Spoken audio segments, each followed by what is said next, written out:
del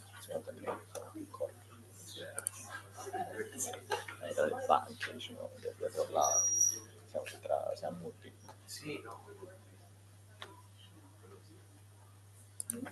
Ottimo.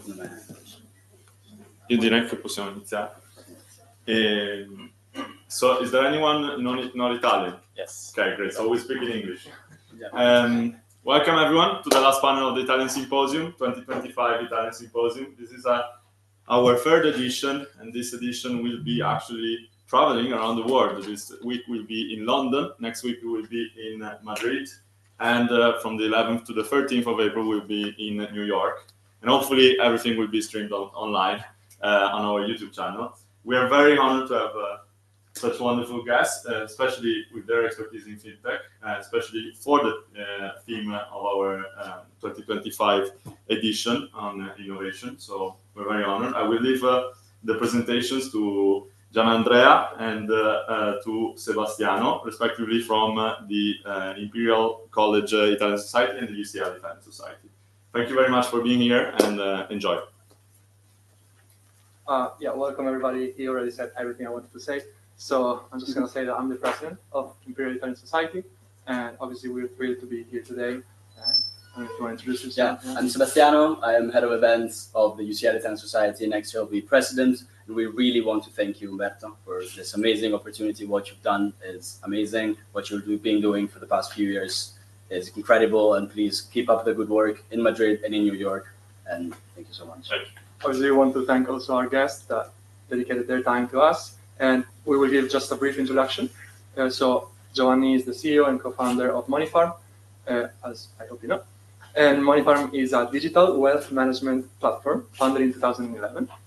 And it has grown into a unicorn, and it's one of Italy's most successful fintech companies. And so Moneyfarm's story is obviously a story of success and a story of Italian success. And I hope you can get inspired by this today.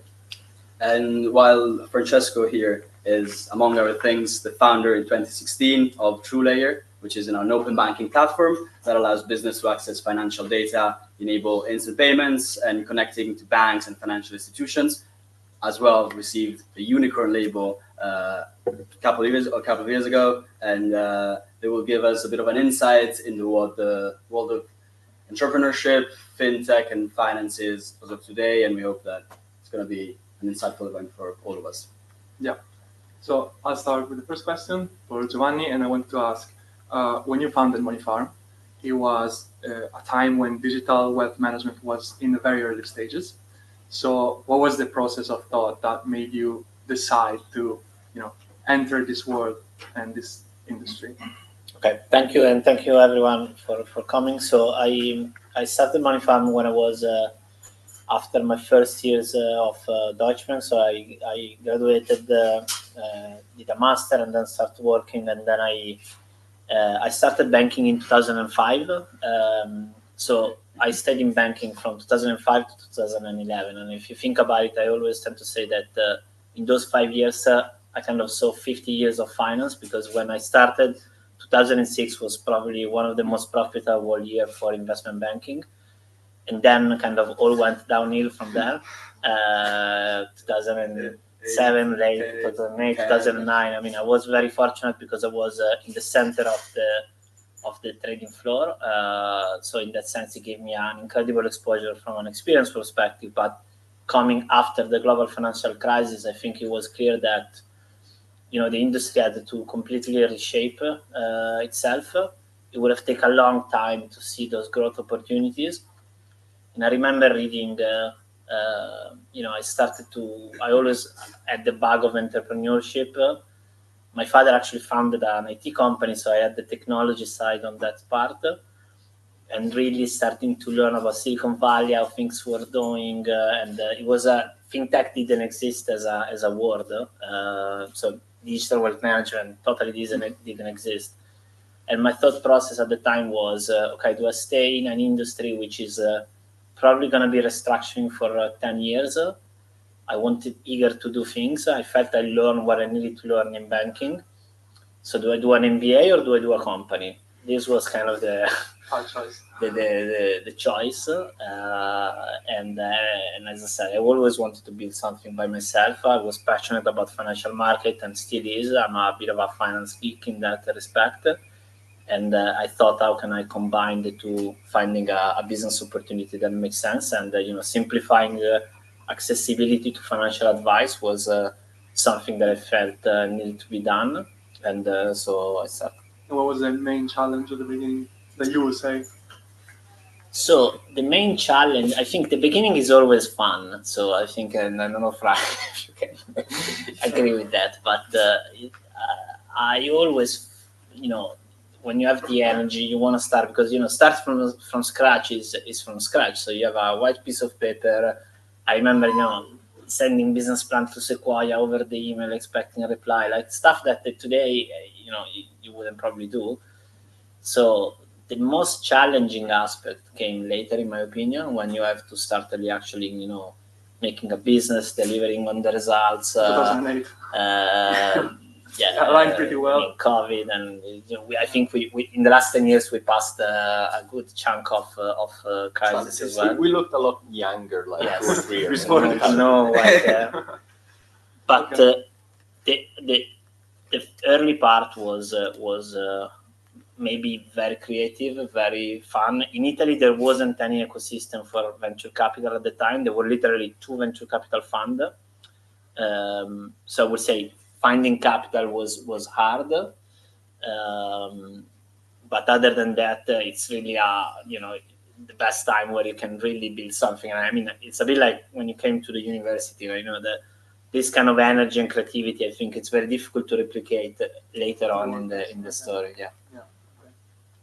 So actually, we can build up on that, because I wanted to ask Francesco, because I've heard a few of your interviews and what you've said over the years, and you've always put a lot of energy and details into what scaling means to this business and in this industry. So how have you managed to scale your open banking company from scratch, as we were saying, from just an idea, to a world where you've mentioned it many times, and it is a really hot topic in the world of banking. The Visa MasterCard duopoly really is extremely strong in this environment. And please, what's your... Sure. So first of all, thanks for having me, and it's actually great to see young faces here and share a little bit of our story, I guess. I mean, scale. Let me say, is I find that is actually the fun part, which doesn't come without real challenges and actually a lot of sleepless nights, but I having a lot of fun, because that's the moment you start measuring really your impact on the world, and it's a little bit breathtaking, right? And so how we got to a certain scale, to give you a sense of scale. So what we do today, we process about $70 billion dollars worth of transaction, probably 300 million monthly transactions in our network. So it has a certain scale. When we compare ourselves to Visa and MasterCard, is a very tiny kind of number of whatever transaction or TPV, but it's certainly some scale. So how we got there, I would say probably today was a calibrated bullet.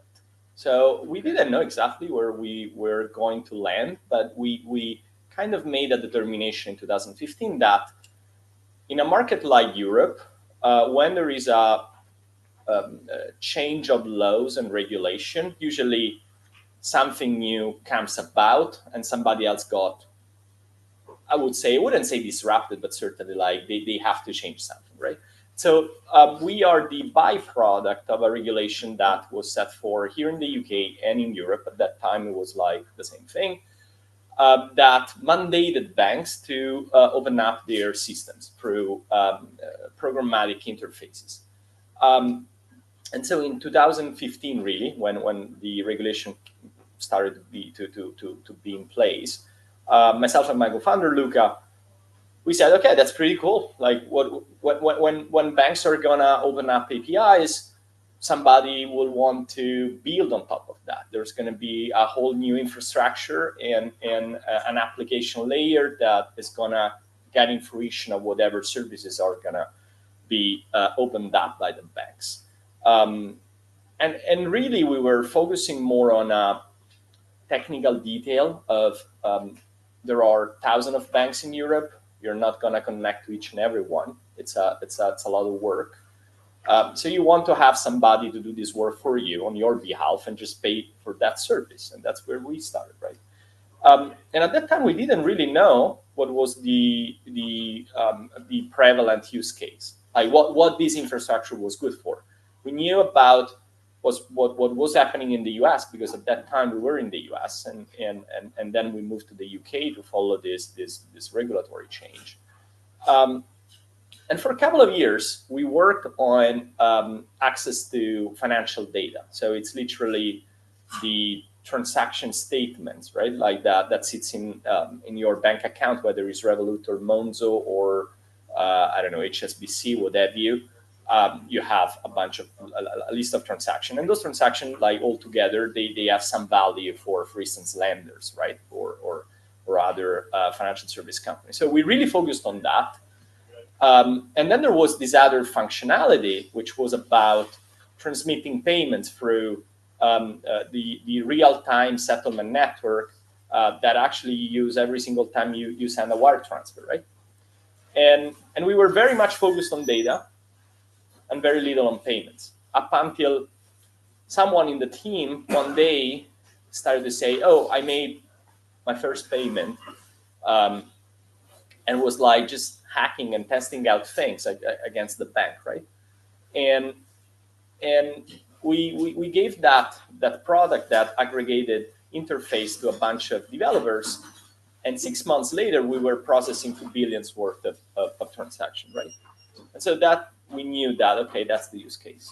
And so we would just like piled on and doubled down. And today, yes, we are we try to compete with Visa and MasterCard with a product that we believe it's better, especially for certain use cases, as we remove a bunch of things that are either unnecessary or very complex for merchants to handle.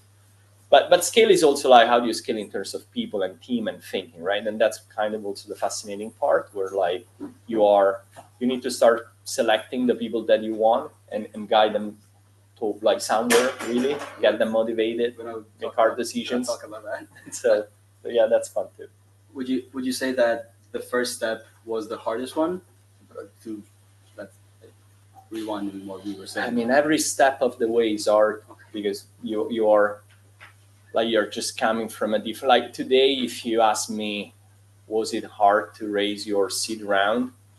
I mean, comparatively versus like raising hundreds of millions of dollars, probably not. But at that time, absolutely hard, incredibly hard. And it's the uncertainty and whatever, like the stress you're under, right? So things like will always look easy in retrospect, but like in the moment is everything is quite hard. And it's hard more on, I think, like more in relative terms of like where your psychology is, like how do you feel about things, right? And less maybe the objectivity of it. Like good ideas eventually, I think like good teams, good ideas get funded. I mean, that's what like VCs are in the job of giving money, right? So rationally, there are ways to go about things, but like your psychology versus like what you're doing, it's actually quite hard. Yeah. We had an overview with the question before about the foundation of Moneyfarm, and now I would like to delve a bit deeper into the whole story, the whole journey, because we can read a lot about it from the internet or from wherever, but what is it like from the inside, you know? And so I would like to ask you to give us a perspective from your point of view, and also what were the key turning points that you would say shaped you and also your journey, and what would you do differently and what would you do the same? That's a long. Many questions. It's actually. Do you have 4 hours? It's a long one. We can stay here. Anyone has anything to do? Order some food. No, I'll try to distill also what's relevant for you. I mean, I think in the life of a company, it probably boils down to I don't know, 5-10 decisions that really change the outcome, I think. When you make thousands of decisions, so you have to necessarily compound every single decision you have every day in your life. But there are probably a couple that really change the trajectory, like what Francesco described, focusing on payment. This is one of the decision. For us, I would say, we started in Italy. And, Italy in 2010, 2011, 2012 was a very bad ecosystem from startup. I think it has improved a lot now, but that definitely created, I would say, a certain condition that have been very difficult to change later on. So that will be something that probably with Insight I would have started in the UK. But at the same time, this has become our strength for as we are the biggest market and we're the biggest in the market. So there are always two sides of the equation. I think that we coming to the UK was another big decision for us. We came to the UK in 2015. I always had the vision that we wanted to build a pan-European business, and the reason was a fundamental reason because financial services are generally local businesses in majority of the country. A lot has to do with distribution because distribution is it's physical or it's partially physical. So digital distribution really allows you to operate cross-country in a different way. So particularly in wealth management, I thought that was one of the key benefits of building a digital wealth manager. So starting in the UK, the capital was better in the UK in terms of, and I think that was we decided quite a good decision. We haven't yet been able to open other countries, but that we'll see in the future. Hopefully we will. Hopefully we will. Starting with B2B2C, so we have Camillo, who's one of our shareholders for Poste Italiane there, and I think so. Poste invested in us in 2018. I think it was quite if you think about it at the time, Poste Italiane, Moneyfarm, they felt like completely different. Very different. So I remember even at the time, coming from my UK answer was like, why do we even want to talk to Poste Italiane? That's kind of the attitude that I had. But I think that overall, actually, they provide to be a very good partner and a very solid partner. And so opening up the B2B2C was also another business decision that made sense. 2 years ago, we decided to enlarge the product set, another big decision that we moved from providing discretionary management portfolio. So effectively, you give us the money, we manage it for you, to also launching brokerage services and other product. That's another big decision that so far has been quite good. But, so there are, I would say, this key decision in the life of the business where you really can change the outcome meaningfully.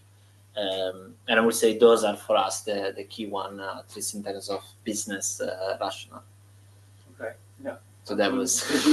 It does make sense. It's exhaustive answer. I wanted to actually talk a bit about what you said in one of the interviews you made once regarding your take on leadership. You were actually mentioning it before. So what, especially in the setup of a startup, which is very different from a traditional company, traditional corporate world, what is the role you believe of a leader, of a business leader? What should be your role? And how would you like your employees to see you, to interact with you, and how does that kind of environment foster the creation of what you built? So first of all, I don't remember what I said before, so I hope to not overly contradict myself, because I think like this is a moving target, right? Like what today I will define as like definition of leadership, it moves with all the lessons you learned, what is kind of relevant at each point in time. I think generally today I would say my first duty is to make sure that everybody cares about what we do at a very deep, intimate level. And that means that needs to start with me. I need to be the one that give a damn about what we do day in, day out. And if I don't do that, like why anybody else should do that, right? And so yeah, there is a little bit of a role model to be set. Like we often say, we talk in terms of we are wedding planners, which is a good analogy into the mentality that goes into doing things in general at our company, at least. Like the moment that you are preparing your own wedding, like you just don't give any detail left, right, to the imagination. You're maybe even like insane about like the way you go about, but like you plan, you interact, you really truly care, and you're not gonna take it off the foot from the pedal before actually its delivery is there, and then like of course there's your next challenge, and it starts with me, right? So I think like that's fairly important.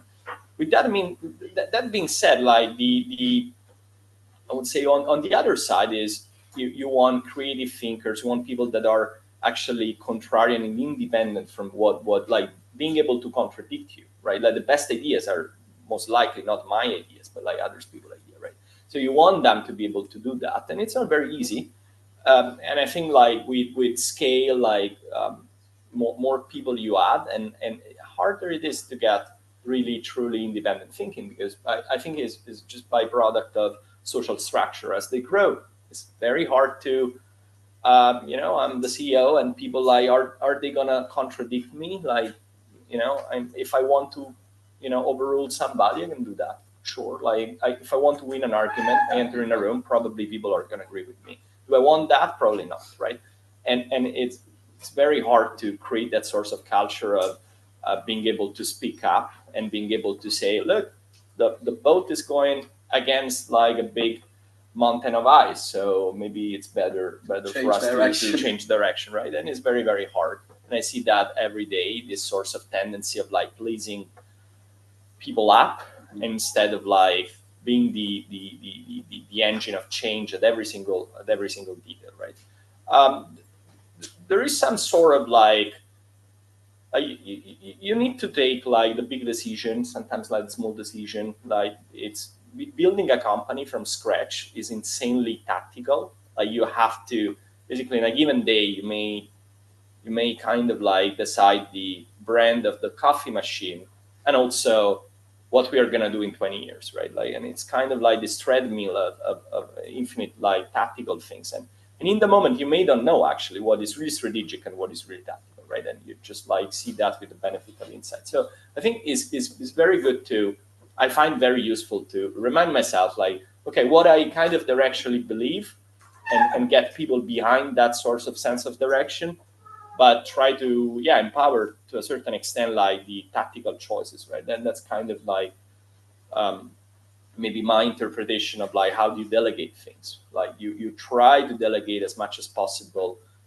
the execution toward a direction, and I try to set this direction because of I believe in something, and I have a certain idea of what the future I want it to be, and kind of trying to go and create that future, right? And most of the times like the odds are stacked against you, but you need to make it happen, right? And so then the next question is like, what is like the tactical path to make it happen? Doesn't always work, right? What else? Well, I think like a founder, like you need to keep the dream alive, and that is both in terms of the passion, the obsession, the energy, the intensity, the fun, the drama, the capital. Like that is also very important, right? Like sometimes my I have an advisor that like your only job is to make sure that at the end of the month we can pay salaries, right? And it's absolutely true. Like at the end of the day, you build a machine, and you make sure that one thing is make sure that the machine has always like another opportunity to go about things, right? And so you need to have that source of fuel in the tank. Have fun. Maybe that's this is more like a personal reminder of try to have fun as much as possible, because it's certainly like a pleasure to do certain things, and we we have the benefits of that when things work out. Clearly, there are dark days when things don't work out, and that's fine. Did you manage to delegate the things that you realized were too hard, or maybe that other people would have been better than you? Because coming from a founder, a startup, you had to make all the calls. While now you're a billion-dollar companies, hundreds of people. It's definitely different. Yeah, sure. Like I think delegation, as I said, like is truly important, right? What I learned, and maybe that's the update to lesson for myself, is that there is delegation, there is also over delegation, right? The excess of that also exists, right? And I think that works in relative terms, right? Like you have a certain scale and size of the business. You don't want to over delegating beyond your scale, because the business is just going to slow down. So there is a certain Goldilocks of delegation where I think you delegate and empower, and you try to keep people executing on tracks and give them autonomy equally. There's certain coordination fatigue when you have 5, 6, 7, 8 levels, right? Yeah. And so to propagate that energy throughout the system takes a lot. So you need to find the right kind of size of the org, the right number of levels, and that's what corporates eventually, they all grow into large animal with a lot of layers, and they lose agility and velocity, and that's not necessarily a bad thing, but it needs to be balanced out with where you are in the journey and what is how many new things you want to do, right? Usually it's very hard to do a new thing when you have a big establishment behind you. Yeah, generally. I have to say that also I don't know how much of you are thinking of starting a company, or is anybody thinking of starting a company? Raise their hands. Okay. But the real key is flexibility, because the reality is that there's not a single way. I mean, at least my experience is that it's like I changed 20 jobs in the last 10 years. And depending on the size of the company, the moment of the company, where you are in the cycle, the people you have, the way you have to lead are very, very different. Although you have some principles, as Francesco said, but the execution of those principles can be meaningfully different. And sometimes delegation is overrated, and you have the board saying you have to delegate, but the reality is that you don't have to delegate, because you are the founder, and you are the founder for a reason.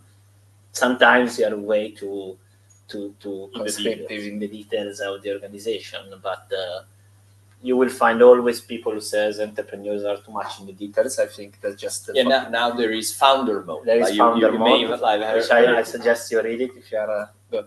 No, yeah, I think as always, the world is living in this sort of pendulum that swings one way or the other. So we went through certainly over delegation phase to probably now erring on the other side. So now it's founder mode, which means that founders are always right, can be in every single detail, and you just need to live with that, which is probably an extreme point of view. I think I don't know you, but I feel that nowadays I know very little about as an expert, right? A bunch of stuff that we do, but equally I'm probably the expert at keeping the things together, right? And so you need the experts in roles. And I think you're all gonna be, as a founder, most likely the best subject matter expert on some matters in the company, because you build it, so you know all the nuts and bolts. I know how the ledger works, financial transaction, and so there are stuff that just you cannot replicate. And then if you can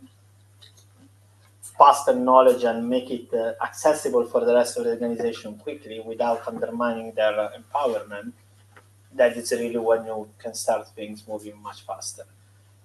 But Giorgio Armani always he's always there invite at of the Sfilata at 88 years old. So it's part of also the nature of, and I don't think you have to necessarily destroy the nature of a founder, because if you become only a manager, you definitely get wrong on the other side. Yeah.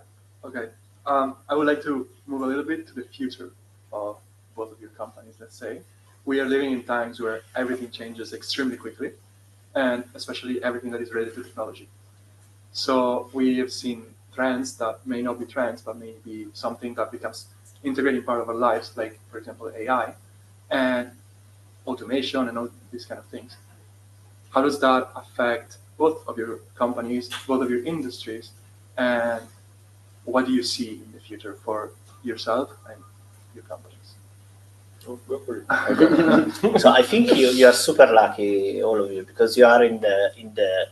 I mean, this is not even a trend. This is like a mega trend. You have AI, biotech, quantum computing, renewable energy, space exploration. So you have like 5 total transformational technologies which are coming together all at the same time. Everybody's gonna feed to each other. AI is gonna empower faster, biotech, and then it's gonna empower faster energy production because you need for AI. So there is all this virtuous circle. So you're really in a very good spot, I think, to start a business. As a company, I think that probably what we do with AI, it's going to be one of those points that we're going to talk here in 3 years saying I decided AI was one of event the is happening. It's not easy because for a startup which is already under-resourced of pretty much everything, finding the space to execute on those, it's hard.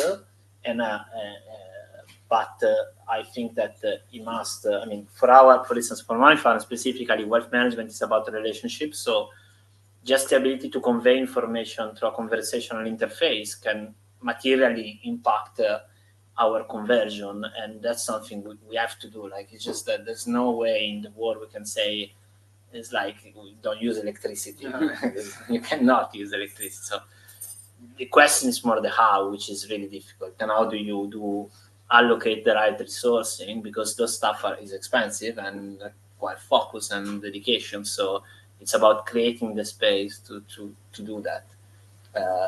And I think it's not about really the what, because the what is very simple, but it's really how do we get along and find the space to focus on that. Sure. I don't know, like if this is about like, so transformative technologies for us, I would say in the world of payments, certainly, I mean, right now, everybody's thinking about stable coins and blockchain. I would say payments is probably more stable coin than kind of Bitcoin and the other crypto assets. I think like the use case for transmitting value, it's much more stringent and much more like useful in practical terms. So that is an area that I think that at some point we will tackle. It's all about use cases. Right now, I think stablecoin is mostly for international remittances. You are, let me give an example, maybe you're a creator in Indonesia, you don't have like easy access to the dollar, and you're using whatever, Instagram, you need to receive a whatever payment, right? I was about to say OnlyFans, but let's stick to Instagram, right? It's plus 18. Okay. So, well, there are strong use case for actually, receive a salary in that case in stable coins, right? And so I think like that will just probably carry out more and more adoption into more like Western countries. So I think like that is more like on what we can build with stable coins and blockchain. In terms of AI, look, I'm incredibly fascinated because I think what is happening at the moment is you have those thinking machines, right? And it's quite incredible. I just experience every day, and I don't know, I'm kind of itching to try to apply that in so many different spots, and like it's not very easy.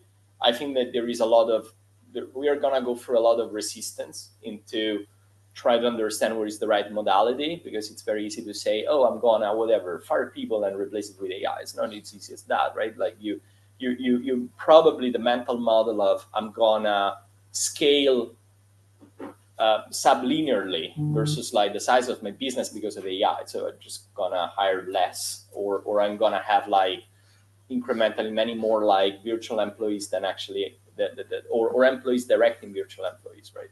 So that is potentially what is going to happen. That being said, is also very I think we are a little bit in kind of fog of war situation where the promise is so high, the hype is incredible. Like you try it out and it's kind of feels magic to get to 80% of the result. That incremental 20% that is left there, where a lot of alpha gets created, it's very hard to get it still. You're a software engineer, it's still very hard in a complex kind of product to say, oh, I have a virtual developer and actually works. You're not going to do that very easily in financial services, where if you make a mistake, it's going to be a big mistake, right? So we'll see. I'm very bullish. I think this is really transformative. Short term, near term, I think that this is going to be a little bit going from, I don't know, using spreadsheet to actually spreadsheet on a piece of paper, right? Eventually it's just going to be an augmentation of everyone into so many different things. What scares me is more the second order effects, right? The moment that you truly have thinking machine, what does it mean for society as a whole, right? How we are going to think about accessing information. I think it just poses so many existential questions, which frankly I don't know how to answer, to be real frank. But I have a 4-year-old and a 1-year-old, and I think a lot about what is going to be their future. And I got scary because in my terms feels a very sometimes dystopian future, right? In their terms, I don't know, because they're going to live through it and they're going to see the transformation, right? So maybe for them it's not going to be scary, but the jury is out, right? They're every day. We'll see. About these technologies, something that we haven't really mentioned is some of them, or actually the majority of them, are very geopolitically localized. And there are often different sides of this view on technology. And we are in Europe, which is often at the very center of this and not in one of the two positions. So how does that affect your view on this kind of technologies? And on the impact of this technology on you? I think, listen, I was yesterday at a very big event from BlackRock, and I think there's no doubt that Europe needs to get its act together, because we are my company pays Google, Amazon, Microsoft, Apple, we pay a token of 20% of whatever value we generate goes to the United States. Is it good? Is it bad? Was it good? It doesn't make sense just because there are no comparable service in Europe. But is it sustainable in a world where Europe needs to balance better? And probably not. But until we can come together as a Europe and provide a suitable alternative,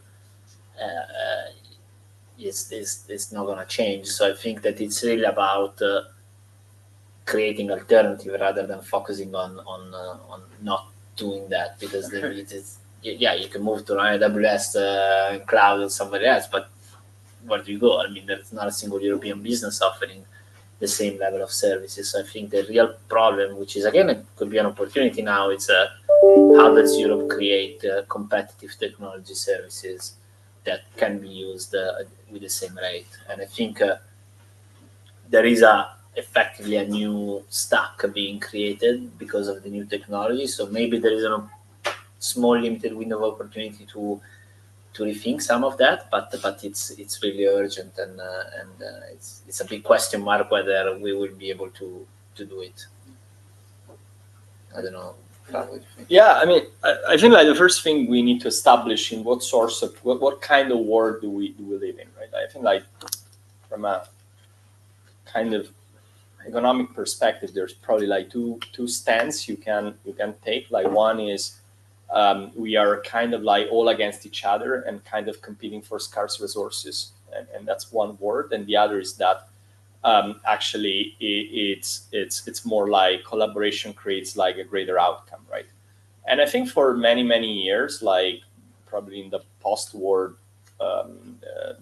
architecture of power, we were all first was this duopoly between like the Western world and Russia, and then like after the early 90s, we were in this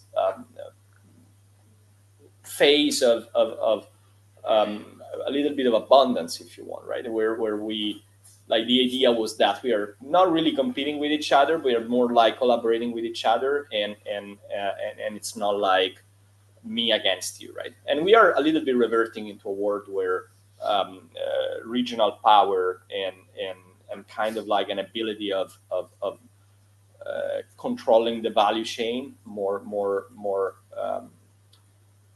and be less reliant on other places. It's way more important, right? So I think in Europe we made a trade, and in a way we decided to cap a little bit of the upside in return of like a better downside management, right? I'm talking about in terms of welfare, in terms of like living standards. I lived in the US. And of course I'm European, I'm Italian, and I lived in the UK now for 8 years. So I've seen like a little bit of everything. And I would say, look, living standards of Europe are much better than San Francisco, even though it's like pro capita wealth is much higher. In general, like it's a much more pleasant society to be, at least from my point of view. Like there are so many reasons why I would say I would pick Europe over the US any day of the week, right? That being said, like that has a cost, and that cost is now coming back into, for instance, we don't have any hyperscaler that is an homegrown success, right? So I think once again, like the pendulum is going to swing back, and I think like the wind is changing in that sense, and we are going to go back. So the question is, like, is it too late? How much time do we have before the catch up is going to be, and how much catch up we even have to do, right? Like, is the real architecture of the world versus actually is a momentary, and I frankly, I don't know. I believe that is probably, the right time to go back and invest into our own champions and our own like ability to not rely on so many different actors for a while. Is it the world that I pleased to see? Probably not. Continuing on this line of geopolitics, you're both founders, so you worked in finance for a bit, but you're both founders of your own company, so you do really believe in building your own project. Francesco, you also have Mission Market, which is an angel fund. Tiny fund. Yeah. It gives help to more than 50 companies. That's given help to more than 50 companies. And as you've said, you live in San Francisco, so the Bay Area, and then you've moved to the UK. And you were mentioning that Italy 10 years ago, 15 years ago, was not the best place to build a fintech company. At the moment, fintech did not exist, but now what was that is fintech company. So maybe a technology company. Many critiques are that that's still the case as of today, that Italy, it's not the right place to do a business, to run a business, to create entrepreneurship, especially in the technology market. Is it true? Are these critiques, they have any foundations, or is the government responsible, or is it something else entirely? What do you both think? What do you think? No, so I wouldn't confuse the best with impossible. So you can do business in Italy, you can do entrepreneurship in Italy, and there are products and services that in Italy are the leading in the world. Italy is a very close market, so once you make it in Italy, it's very difficult for other non-Italian people to come. And there is a lot of people that had successes of, building local businesses. Think about Mutu Online. I don't know if you guys are familiar, but Mutu Online, which is now called Multiply, I think it's one of the best Italian successes. A $1.5 billion market cap business listed. So I think we have to make the distinction of not the best place in the world, it's not possible to do it. I think those are very different things. Going back to the other point, is it the best place in the world to do a startup? Probably not. You'd say the US could be the best place to. US, it's the I mean, yes, you have 350 million people on a same market. So Europe does have its challenge. So the depth of capital and the depth of pool. But again, I mean, it goes back to the point of also which kind of life and value you want to live. But because, but I would say that Italy is definitely possible. So I don't think Italy is impossible. I think that you have to really think what you're trying to do, what are the competencies you need to have. And we both have offices in Italy, I think, also, yeah. Right? So, for instance, developers, it's great in Italy and are much better than London. So, my suggestion would be to leverage your Italian route, but does not necessarily mean you have to start in Italy or be an Italian company. I pretty much agree with everything. I think like you're in a little bit of a petri dish of innovation, right? Like and kind of like in the US, like you give sugar to every single bacteria there, right? Like there's much more sugar available, and so you see many more bacteria popping up. Like some are just like statistically, you're just gonna see more of that, but it's also like it's a large ecosystem versus like if you just look at the Italian market per se, right? So I think that is true. Like we need to a little bit compare things a little bit differently. It's very hard. It's also true that competition for capital is much harder. It's true that it's much more available, but also you are competing with probably like 100 times more people, right? Like there is always this balance of you want to be a small fish in a big pond or a big fish in a small pond, right? Like which one you prefer? And I don't think that there is an answer in general. If you look at structurally Italy, I think like we had after the war coming into the 60s, we had like one of the fastest growing economy in Europe and one of the world. Like at some point, Italy was like 8% GDP growth on a yearly basis, and we created a lot of generational companies out of that in fashion into more like whatever. I think like there are so many different categories you can relate to. And I would also say in an incredibly efficient manner, with a capital structure that was mostly private savings, maybe some family offices involved, some alliances between entrepreneurs. Those are kind of like very different stories, for instance, from Silicon Valley, right? So I feel like we have a class, historically at least, like we certainly like don't lack imagination, we don't lack resolve, the cleverness to do things and organize ourselves. If you ask me, do we know how to scale things very rapidly? Probably not. And I think that is a little bit our kind of weakness and strength. Like we are very creative, but I don't know, like we never had an empire, right? Like versus like maybe the British Empire. Like we don't know how to like scale things, like the same thing, just like 1,000 more, like all the same, right? Like do we like that? Maybe not. No. But do you think that's a skill that we can somehow build, or within Europe maybe? I don't know. Like the question is like, do you want to build it? I mean, probably not. Like I don't know. Like I don't think that is necessarily to do that at all cost everywhere. I think like you need to specialize in your own ecosystem, right? And now there is like people mobility, capital mobility. So you try to understand what sorts of like game you are playing, right? I think that, for instance, on like that side of creativeness and cleverness and kind of like hacking things out of nothing, we are incredibly good. And that's why you see a lot of actually Italians like that are very accomplished scientists. A lot of, like there's usually like an Italian somewhere in some lab that is usually like incredibly good. And I met a lot of them. And so I think like that's kind of our strength, and we should double down on that.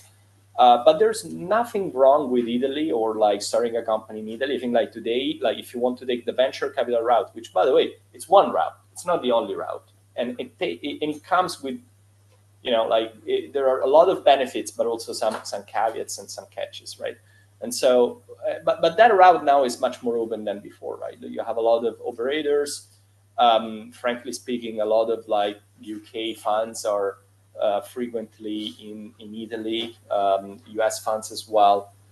So, and in a way, it is a very undervalued market where they know, because they've done the research, that in a way, you know, it's still like one of like the largest market in Europe. So you start and you get product market fit in Italy is a good thing.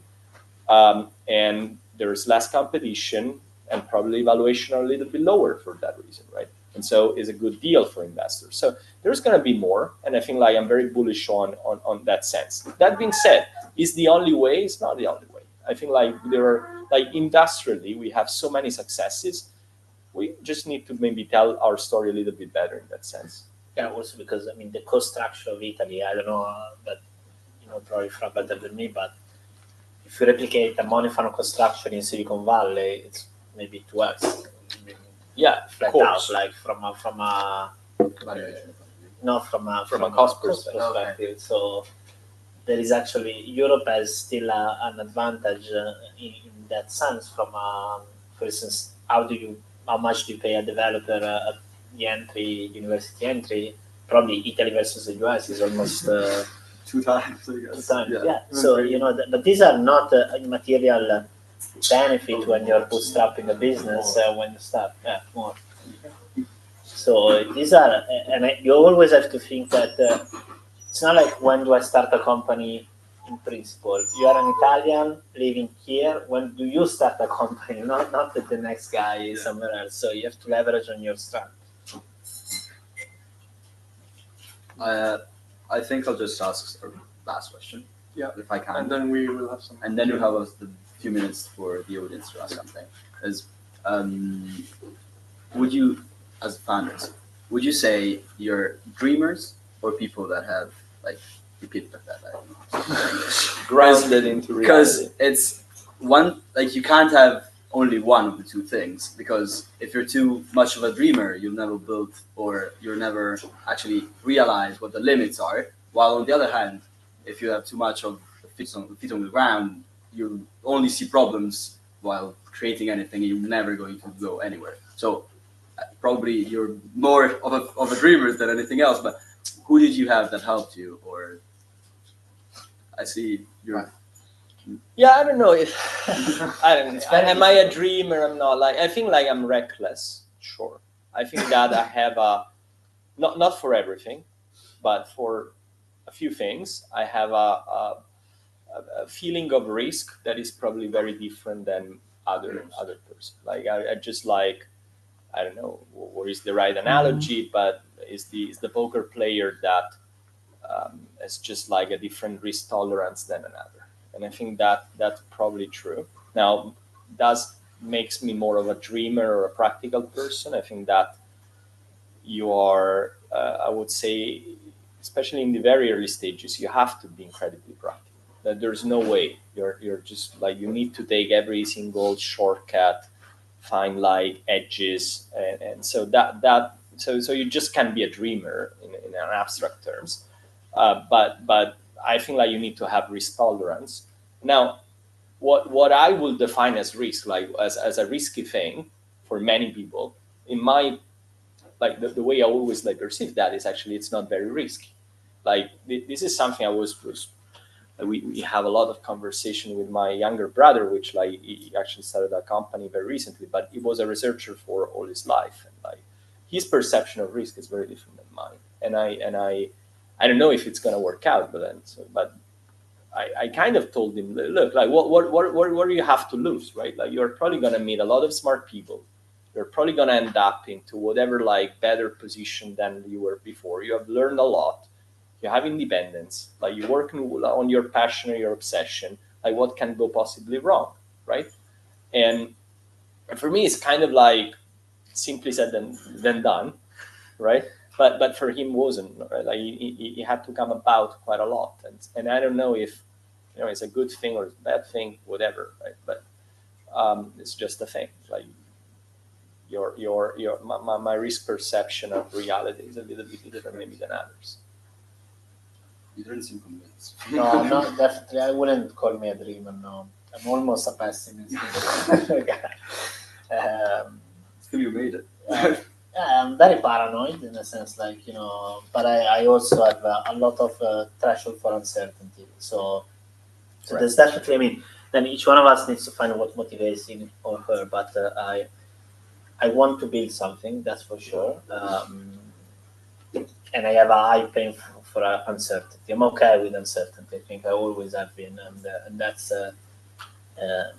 But also very paranoid at the same time. So it's this weird combination about only the paranoid survive. Exactly, very paranoid survive, but at the same time you want to do it. So it's really it's not a single thing, because you see people are completely focused on the vision, but I mean, either it's two of you that can work on the vision. Sometimes it works amazing, and then works in the someone does the thing. And I think we started, for instance, my company, we were the two of us, and then one that definitely was more that person who was thinking as a dreamer kind of way, and I was more, but I think you have to be kind of both. I don't think sometimes there is a term, cloud to ground leadership. So you have to be on the cloud and in the ground at the same time. And I think that describes well the mindset of running a scale-up. Perfect. Now we have time for some questions from the audience. So, yeah. First of all, thank you both for sharing your insights. That's really interesting. So I have a question around, maybe could you both share your journey to product market fit? What are some of the products that you have tried that maybe failed? What is sort of like the first product that took off, and how did you know you actually reached your product market fit? Yeah, I think I described mine a little bit before, right? Like we started one way with one, like we had an approach of like, yes, we really didn't know. And I think that you need to appreciate what you know, and you need to, it's a little bit of a science experiment, right? Like you try to progress through a theory of the world, and then like you try to change it as you discover more, right? So we said, okay, what is gonna maximize success? Let's go a little bit broad, and let's figure out what sticks. And it was literally like maybe like throwing things at the wall and see what sticks, right? And so, but there was a criteria to try to compound investment still like in the 90%, and then like just modification of maybe the last 10%. And for us was initially this competition between accessing data and processing payments. Like hand up that payments was the much larger maybe business vision, what have you.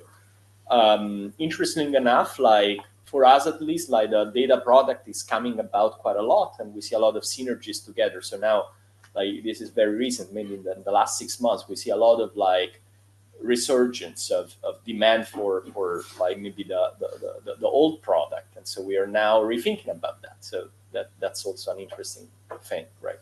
And I think like basically you need to have that flexibility of trying to understand a little bit like what do you think, but also like what the feedback and the market is telling you, and where you're gonna create that source of critical path. I don't know, probably you have a more interesting pathway than ours. No, I think we definitely it's. For instance, we started. This is a very concrete example. The first Moneyfarm product was an advisory subscription, like you pay like Netflix, $9.99, and we give you a portfolio for you to manage.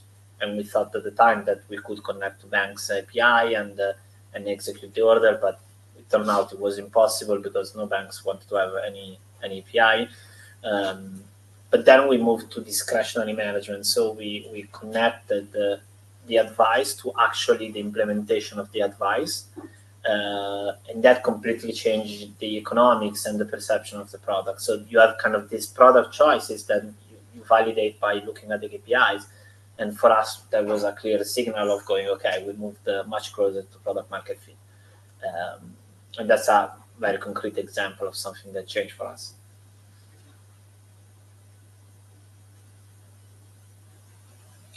What was the moment before you said, okay, I'm starting my company, I'm doing this? What were the moments before this, and how many people did you need it, or did you do this alone? I think before you were talking about being in two.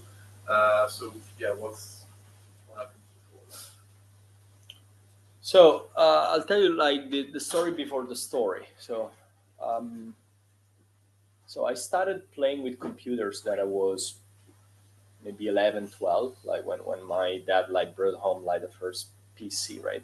And I was super fortunate to find in my class at the high school, right? So 14 years old, my current co-founder Luca. So we've been kind of like sharing the entire journey since then, right? He's my best friend and everything, and also another guy that is also a very, very successful founder. Is the founder of 8 Sleep. Is a company based in. So we were in class together, and we grew up together, and we started to hack things together. And we were 18 years old, and we started our first company. And it was like that gap between the end of high school, getting into university. We were doing physics. I was doing like CS, right? And as we were building that, after a couple of years, like that first company took off a little bit. Like it wasn't a massive success, but like it started to be a business, to the point that we said, okay, let's drop out from school, run that for a little while, and then I think 5 years later we sold that business to a German company, and then we moved to Silicon Valley because we were kind of like, what are we gonna do in Rome? And probably like was maybe around the same time you were starting Moneyfarm, and we felt like, okay, there's nothing to learn here, and we were reading and dreaming about TechCrunch and Silicon Valley companies and entrepreneurs raising venture capital money. So we wanted to participate into that, and so we moved to the US, and we did another thing which also got acquired very early.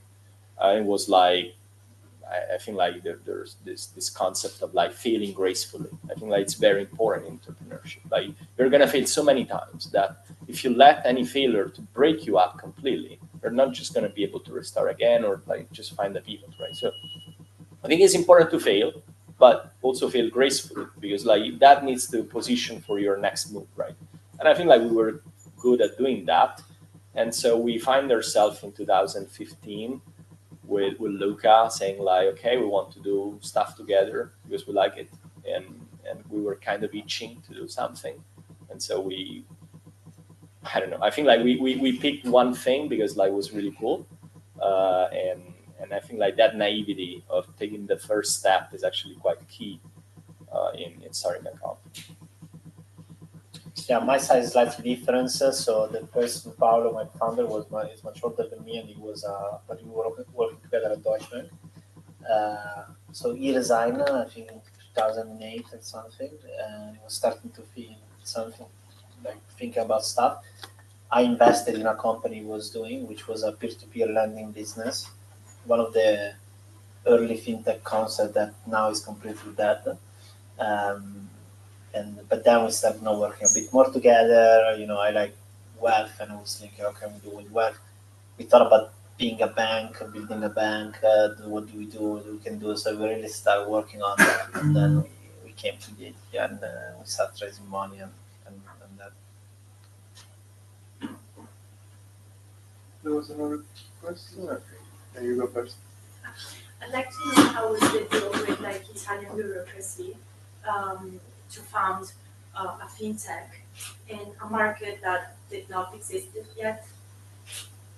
So I remember, first of all, the problem with fintech is that you have to be regulated. So that's the it's in majority of cases, not all. But so we had to apply to Bank of Italy to do a SIM, which is a Società di Intermediazione Immobiliare, so it's the investment. And I remember the first version of the license was, okay, let's try to explain what we're doing. The second version of the license, like, you want to do a SIM? This is the money. This is the business plan. And at that point, the risk tolerance of Bank of Italy,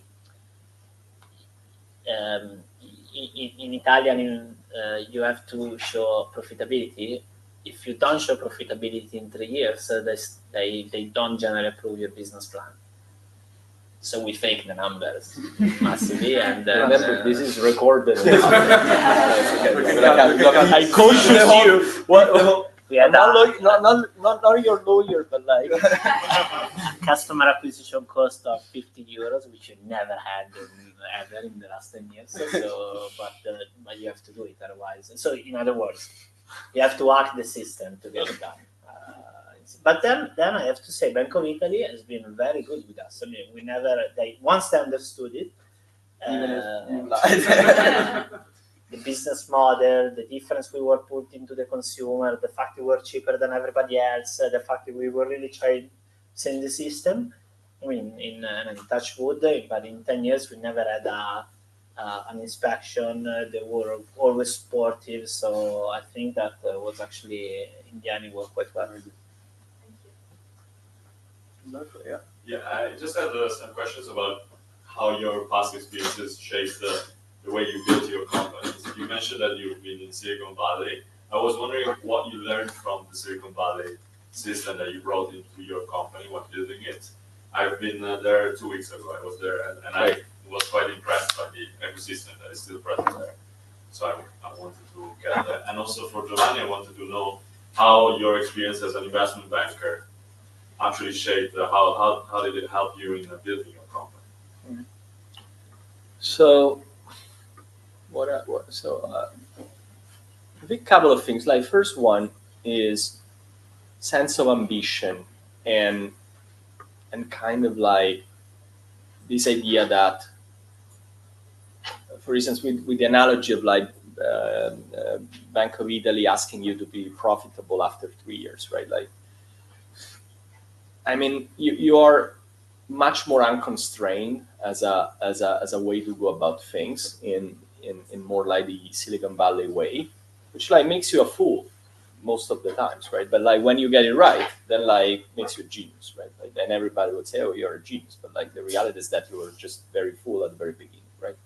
But like in the Valley, there's so many fools that you don't just like notice that anymore, right? Like you just don't care, and it's just the way of being, right?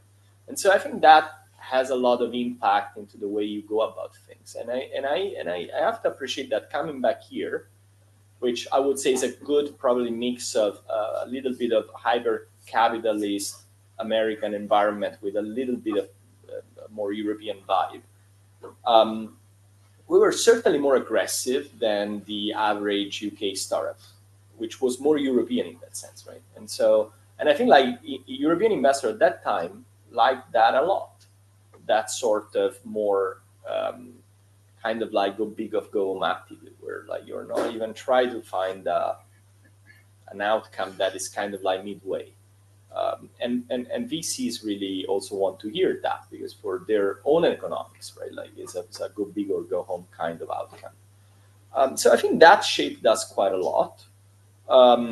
The other thing I would say, just in general, like system of management of a company, like being part, like I think like one of the experiences that shaped me the most was a very short tenure after we effectively got acquired. We rolled our business into a larger Silicon Valley company. So after that, let's say acquisition we were joining a company of about 500 people, and I've been there for maybe I think 2.5 years, almost 3 years, something like that. And that company, by the way, went busted, right? Completely busted.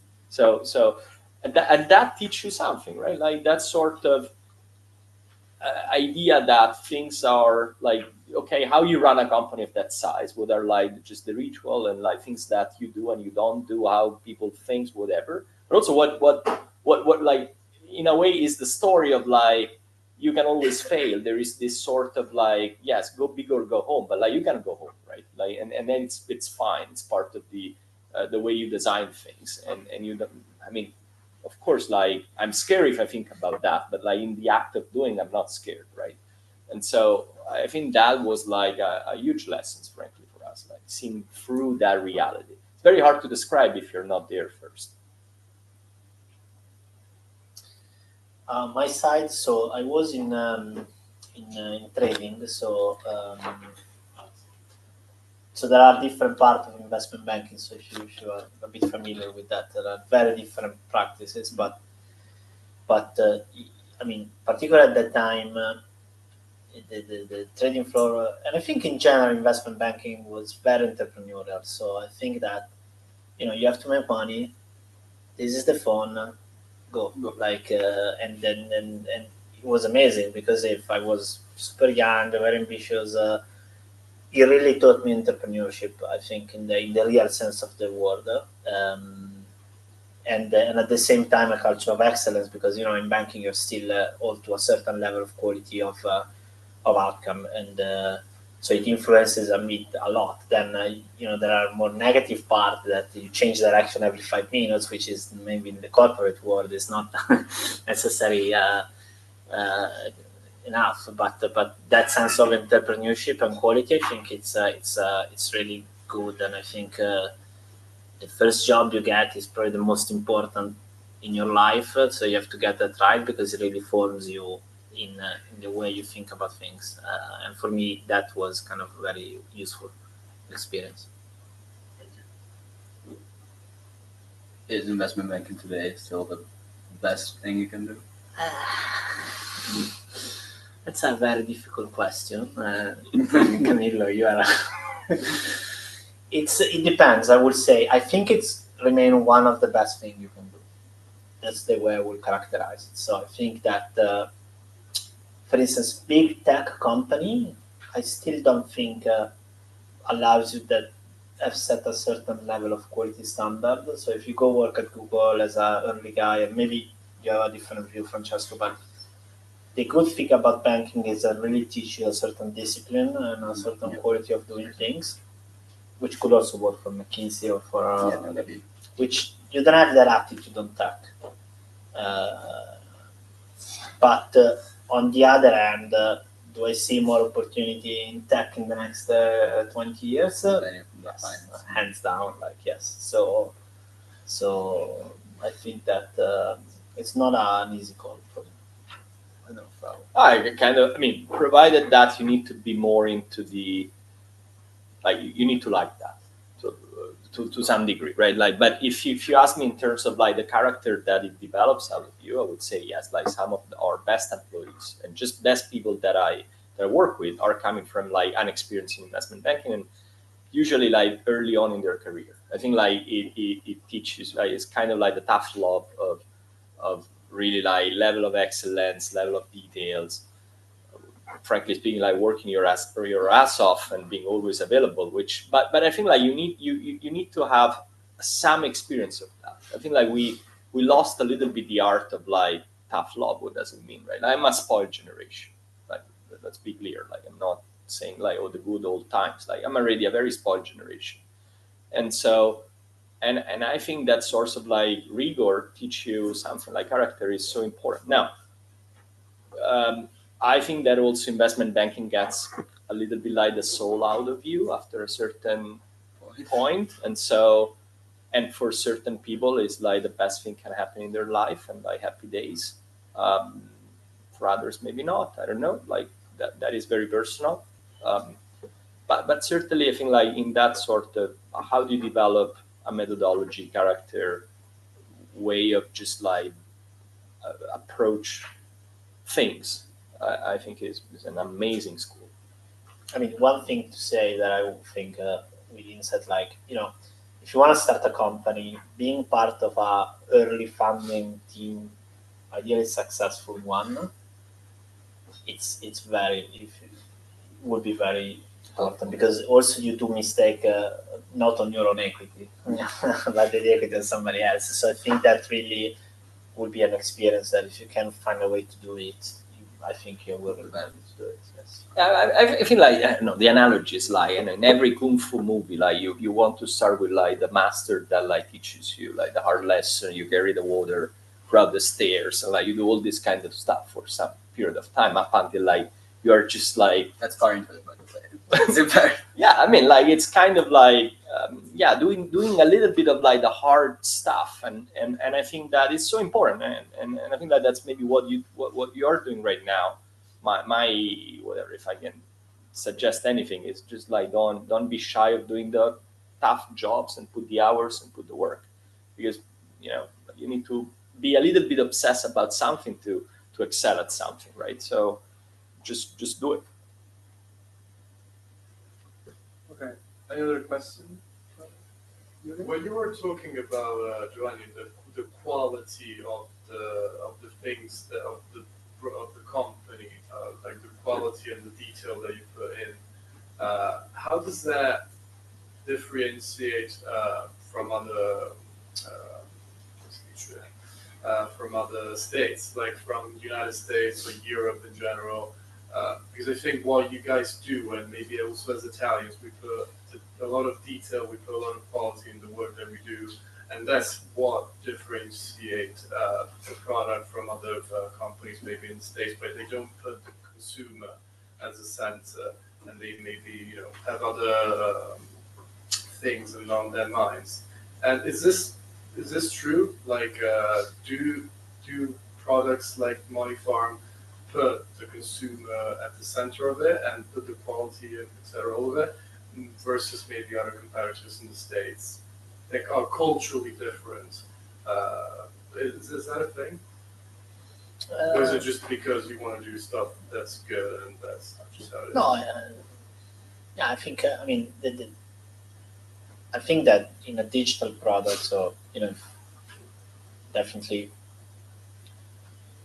I would say we are as good as the guys in the States. I don't think we can say we are better in building digital product than the nuances of running a business. We might be more attentive to people. There might be stuff that from a day-to-day perspective we do in a different way. And definitely from an economic and trying to make money out of the customer, I think we are in a much better way than most of the companies in the US, which in our business where we manage money for customers is important. Some business less, but because it impacts the outcome of the people. So I would say. But sorry, the question was a bit. So the question is that because of how culturally we are as people, as Italians, as Europeans, or is that just because of? No, I think also business? Because culturally we are. Yes, culturally we are. I think that definitely we have we have more of a crafting mentality than a transactional mentality in the way we approach work, I think. But I think we are less customer centric than the US. I think the US has a more religion of client care, like the customer is always right. But they are more like marketing from a service perspective. It's because you want to get tipped in a sense. Yeah, for sure. There is an economic incentive with every, but I think I don't know, maybe the Italian, European mindset, but I think very much Italian is that we are so proud. We are very proud of what we do, to the extent that we know better than whoever we are kind of servicing to a certain extent, right? And so there is this sort of idea of even the customer need to be qualified to work at the level of the craft that we offer to them. I don't think that the US you have any of that. Everything is dumbed down to a level that anybody in the world can actually use that and they get value out of it. It's a little bit of a different mentality. But I mean, again, you can find in luxury, for instance, that sort of Italian craft works really well. You need to be qualified buyer to actually even get in fruition of my product. That of course is the excess, right? There was another question there? Yeah. I actually have a question. It's more for Giovanni. So I know that the UK wealth market, it's very competitive. So I was actually on the tube today. I saw Moneyfarm's ads along with a couple other cash stuff. So I'm actually wondering. Did you buy it? It's not good enough. So then I'm wondering, what do you think makes Moneyfarm stand out compared to, say, incumbents like Hargreaves Lansdowne or AJ Gal? What is different in your product offering or maybe core value proposition? Yeah, for us, it's mostly about the guidance and advice. So most of the UK big platform offer access to investment like Hargreaves, but you have to choose your own fund, your own product, and that is generally how the majority of the investment platform in the UK operates. we provide guidance and advice. So, and I think there's a few of us that does that in the UK. The other big one is Nutmeg, which was bought by JP Morgan. But there's still not a lot of people who does that fully. So we tend to cater to the person who wants to be helped in making the investment decision. I think I have a follow-up question on that. As you mentioned Nutmeg, I know there's maybe a trend of companies starting like global advisors, like maybe using algorithmic trading to sort of like manage a portfolio. Do you think that is sort of a trend in the future? Would you consider offering that as we fit into that category, although from the money management perspective, we have a team. So I think that the way we use algo and and data is more of to facilitate the decision making. But at the end of the day, we sit on the investment committee and we decide. And I think for at least that type of investment style, it's the one that remains the better of both worlds in the long run for that specific type of investment strategy. So like it's more like person-to-person advisors still do. No, I mean the client receive automated advice from algo, but then the decision within the portfolio of the customer are made by a team, which manages across a range of portfolio that all the customer have. So it's not by single customer, but it's a range of portfolio that we manage. Then it's translated into 100,000 customers. Good. Okay. I think we can wrap it up. Yeah. Thank you very much. Thank you very much.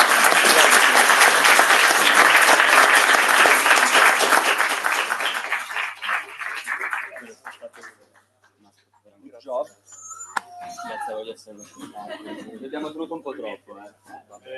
Thank you very much for everyone. And we go to Pizzetta just to get some beers, birra, pizza, aperitivi. If you want to join us, you can.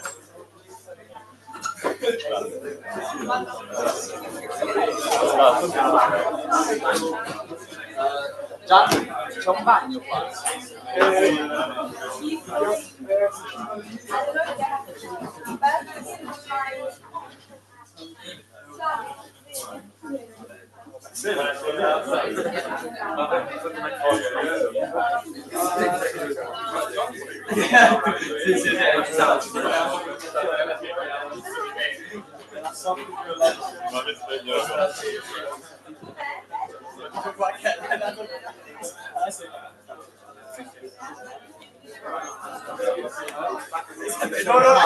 No.